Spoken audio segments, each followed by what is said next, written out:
All right, here we go. Pilots, arm your quads. Live on the tone, less than 5. A little bit of a different strategy for JP at PV47. Let everyone take off, and well, it lowers the risk of a mid-air. And race isn't won on lap number 1, is it? It is not. But he's already moved himself up into second. 3 wide through our tower right now. Between Jake T, Crete 6, and Infinite FPV. Working that dive gate section out on that far side. Now we're all in the stitch it up section. First one to break free will be Crete 6 back up into the lead.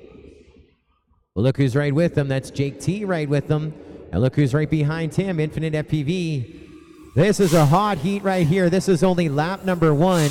Your leader after 1, Crete 6, who's been holding it. Infinite FPV in the number 2 spot.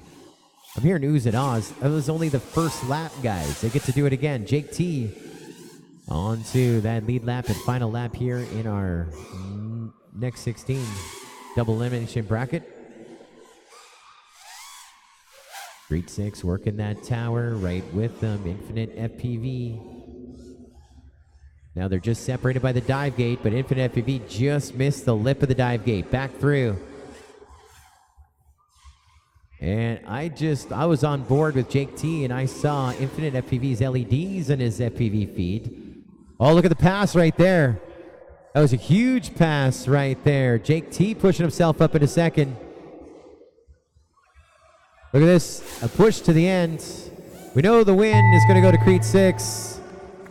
And Jake T pulling off second. Infinite FPV pulling up third. Close finish. Close finish right there. So Crete 6 and Jake T, go get your gear. You're up right now. Jake T and Crete 6, you're up right now. Top 10 here in our next 15 finish for Infinite FPV and JP FPV. Sweet finish right there. Let's go to